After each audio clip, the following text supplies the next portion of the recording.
गौतम बुद्ध की एक प्रचलित कथा के अनुसार एक दिन सुबह सुबह सभी शिष्य बुद्ध के प्रवचन सुनने के लिए एक साथ बैठे हुए थे। कुछ देर बाद बुद्ध अपने साथ एक रस्सी लेकर आए। तथागत के हाथ में रस्सी देखकर सभी शिष्यों को हैरानी हुई।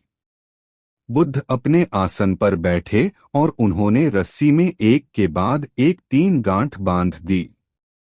इसके बाद उन्होंने शिष्यों से पूछा कि क्या ये वही रस्सी है जो गांठ बांधने से पहले थी। इस प्रश्न के जवाब में एक शिष्य ने कहा कि तथागत, इसका उत्तर थोड़ा मुश्किल है। ये हमारे देखने के तरीके पर निर्भर करता है। एक तरह से तो रस्सी वही है, इसमें कोई बदलाव नहीं है।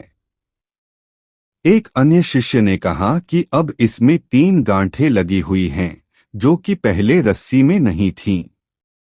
इसे बदला हुआ भी कह सकते हैं। कुछ शिष्यों ने कहा कि वास्तव में मूल रूप से रस्सी वही है, लेकिन बदली हुई दिख है, लेकिन इसका मूल स्वरूप बदला नहीं है। शिष्यों की बात सुनकर बुद्ध ने कहा कि आप सभी सही बोल रहे हैं। अब मैं इन गांठों को खोल देता हूं। ये बोलकर बुद्ध रस्सी के दोनों सिरों को खींचने लगे। बुद्ध ने पूछा कि क्या इस प्रकार रस्सी की गांठें खुल जाएंगी। सभी शिष्यों ने कहा कि नहीं, ऐसा करने से तो गांठें और ज्यादा कस जाएंगी। इन्हें खोलना और मुश्किल हो जाएगा। बुद्ध ने कहा कि ठीक है, अब एक अंतिम प्रश्न, इन गांठों को खोलने के लिए हमें क्या करना होगा। शिष्यों ने कहा कि हमें इन गांठों को ध्यान से देखना होगा, जिससे हम जान सकें कि इन्हें कैसे लगाया गया है।